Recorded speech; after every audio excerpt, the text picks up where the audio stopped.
10 ways to live more environmentally friendly and sustainably. Hello, I'm Hayden Bluefield and welcome to the channel. And welcome again to my office. You've seen in another video and you might be seeing a bit more of, so hopefully it's a nice backdrop for you. So let's jump in straight to the point. These are some quick, easy, simple little ways just to make some adjustments to your lifestyle. You may be doing some of them already. If you're watching this video, chances are you are quite conscious around the environment and how you live to try and be as sustainable as you can. And these things aren't really big things at all. They can save you some money as well, so additional benefits there. And these are the things that I've just applied into my own life that I've done. They're not difficult, they're not complicated. You haven't got to have any prior knowledge. You haven't even got to go out and buy anything different. You haven't really got to change your spending habits so much so. It's just about, or rather, sorry, a lot of times we think about things being environmentally friendly, about being more expensive, and it's not about that. It's just about being down to earth, normal, trying to save a few quid while we're being just more conscious of the environment. So let's jump straight in with number one, clothes shopping. To try and help the environment, it'd be just avoid buying clothes, but when you are buying clothes, the thing that I've started doing myself is just buy from charity shops rather than going out to shops and going in sales, that kind of thing. Just going to a charity shop, it's always cheap as well, cheap and cheerful, plus you can get some really good quality stuff. And like secret tip to this, like the absolute life hack I've got for charity shopping is go to affluent areas. So for example, I live in Gravesend, and I would often go with my girlfriend, we'll go to like Sevenoaks, Tunbridge Wells way, and check out the charity shops there, especially in like January time of year when everyone's had Christmas and then stuff they don't want, they might donate to charity. So affluent areas, like to give you an example, I got a pair of trousers from Reese, if you know the fancy clothes. The trousers like 130 quid. I got them in a charity shop, brand new with the tags on for 30 quid, because obviously someone had bought them in the sale they were or whatever. I didn't want them, so I just took them to a charity shop. So I got a bargain there. The other point I found, just in terms of like emotional satisfaction, is that in going to a shop, your expectations are much higher. So you go there, you find an item you desire, or if you're like looking to get some t-shirts, a jacket, whatever, you like find the jacket and be like, brilliant, and then scroll through to find your size. If they haven't got your size, you're just disappointed. And often I find we're more critical of stuff when we're looking in a shop. So I don't know if this might just be me, but I just find that if I'm like looking at a jacket in a shop or whatever, I think like, oh, I do like it, but I prefer if the pocket wasn't, I prefer if the sleeves, but whatever. Whereas I find in a charity shop, it's a bit more like, whoa, this is cool, this is magical, I've actually found a decent item. So there's a lot of benefits to charity shopping. The other thing, if you are going to buy from companies, if you can buy like recycled, sustainable clothing, like this, for example, is from the company whose name I can never pronounce, Repanui. Someone let me know how you can pronounce that phonetically in the comments below. So this is made from 50% recycled water bottles. Anyway, jumping on to number two, and while I'm going to take a quick break there to say, if you are liking this video so far and it's giving you great content, you're finding value in it, please make sure to hit like and subscribe to the channel for more handy videos.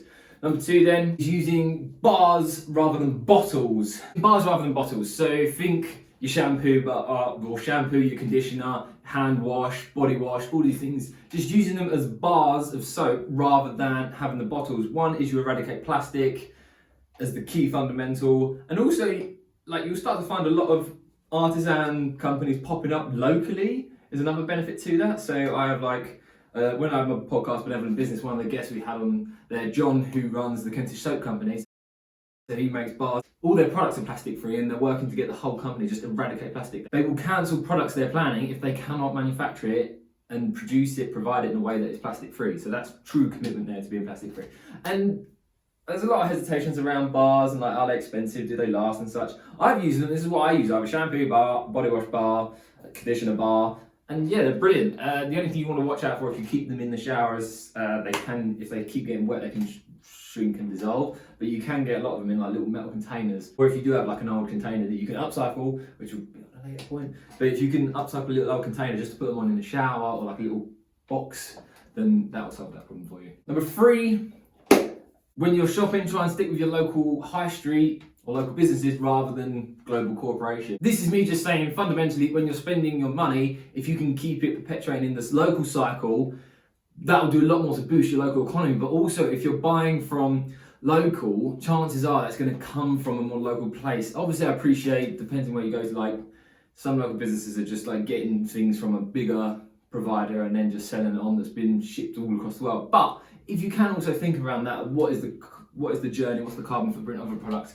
and just little things like going to a farmer's market to get fresh produce rather than the supermarket. When I move out, that'll be like my goal is to, yes, it may cost more money, maybe not, but knowing that I'm saving on the carbon footprint compared to buying from mass-produced stores. Think more consciously and just opt in for like, where can I shop more locally, especially with gifts. This is a great one. Like I did this for Christmas just gone last year, and that I just pretty much got everything for my family from one local store in Gravesend High Street, which is, I don't know, it's Mary's Tea Room, but the shop next to it. If you're from like Kent, from Gravesend, yeah, there's a shop called Mary's Tea Room on the High Street, and they have a shop next door that's just like your local market supply shop. It's got loads of brilliant stuff. And also another point on like shopping locally is you just have such an impact. You see this all over socials a lot of the time. Local businesses will share this kind of content around the impact you have when you actually buy from a local business rather than a big company. There is someone to that local business that's doing like a little dance when they make another sale. So that's always another good like emotional beneficial point. Number 4 is avoid single-use plastics. So if you are going to shop at big like massive stores and whatnot, when stuff is shipped around, it's often like, especially your fruit and veg, you'll notice, is in single-use plastic. So anything you can do to consciously try and avoid that, not to say that like you have to go without, but just try and think, do you need to have it, or can you opt for a different alternative, that sort of thing, and just try and make it a conscious thing in your mind. Or even things, well, as I said with the soaps, and you can do the same thing with like toothpaste. You can get like toothpaste bars and whatnot. Just try and look at all the products you're buying, whether it's like online or whether it's from a store that you're going in physically. Can you see if it's single use? Can you avoid that? And what other alternatives are there? Number 5 is grow your own. Talking about supermarkets, talking about shopping locally, another alternative is you could grow your own. And this doesn't have to be just for those who have gardens. It can be for those that have balconies as well. And not even that, it can be those that haven't got any outdoor space. You can look for a community space or allotment. Or if you want to be at home and you think, I can't venture out anywhere, or I live in the middle of London, there isn't allotments, you can, if you study into hydroponics, then you can look at growing, there are people that are growing their own fruit and veg in their own homes, and using, well, yes, you've got to have water tanks, but they can be used as an aesthetic appeal as well. So rather than having, I don't know, art on the walls, they might have, or shelves with stuff, memorabilia, they will have their walls and shelving, but the contents is water with the fruit and vegetables. So it's, instead of plants, they've got plants growing, but they're edible plants. So it's a wonderful thing that can really do a lot to, oxygenate the room, just give a nice calming atmosphere. There's an episode, if anyone listens to Mo Gowdat's podcast, there was an episode on there specifically around hydroponics, so really great, check that out. I always plug this podcast, but that's because I listen to it all the time. As well with growing your own, it hasn't even got to be complicated. I did lockdown 1, I did this through my company. I did an isolation ideas video series where I was just looking at doing really simple things to keep people busy and like engaging with nature throughout the lockdown. And some of that was around like what fruit and veg can you plant just from cutting. So if you are buying from a store or market, once you've chopped up your veg, you can then use some of those cuttings to regrow. And even like just with seeds, it can be so cheap and you don't have to make it complicated. You can start really basic just with some like simple herbs and whatnot. And just as you learn more, if you get interested in it, you can start to do more. And like at my home, we do have a garden, but we grow different herbs, but then we grow rhubarb, strawberries, tomatoes, and we've just started, we've tried peppers. We just experiment a lot of the time. If it goes wrong, it's compost anyway. Number 6 is upcycling. So look at the stuff that you are throwing away, recycling and whatnot. Could you do anything to reuse, repurpose it? One example of this is like old t-shirts from years ago I had, when they were just like worn to nothing and they can't be like handed to a charity shop, they can't be handed down to anyone. They'd just be cut up to become like handkerchiefs. Really handy there. So then again, just saving on like tissue waste because you've got a handkerchief that can just go in the wash after each use or after each day, whatever. Really handy there. And so many other things. Furniture, for example, old furniture you can restore. Even like thinking like purchasing furniture, you can like go for charity shops and just then create your own sort of artistic creation with furniture. Like for example, old chest of drawers, you can decorate them and all sorts. There was actually a thing on, if anyone watches Alan Titchmarsh on a Sunday morning, because that's what we're all doing obviously. He had a feature on there with someone that actually does this, buys old furniture and restores it and uses napkins with like fancy patterns to decorate furniture. It looks really cool. 7, similar to above, but when you do need stuff and you don't have it, marketplace. Marketplace is a great thing on Facebook. People that are just selling stuff off cheap, people that are giving away stuff for free. I've done it with like old tools and whatnot, and I've also managed to buy and accumulate stuff that I've needed on Marketplace. It's just a case of if you do need something, yes, it's a brilliant cost saving exercise as well. So being more sustainable can be putting a few quid in your pocket as well. Just if you need, I don't know, a rake, you can just check Marketplace to see if someone's got a rake on there giving away for free. I did it when the company moved to a base and we had an office and a yard. My goal was to not buy anything. Some things I had to buy, but most of the stuff I had was donated secondhand or upcycled, recycled, repurposed in some way. Like for example, the chair I'm sitting on right now, I acquired for free. Someone was giving away on Marketplace, and I've got 3 chairs in this office, all same story. The desk was upcycled from, this is like an old chunk of wood this was an old desk that someone was throwing away, and then some old fence posts that a mate of mine was getting rid of, so I created a desk out of it.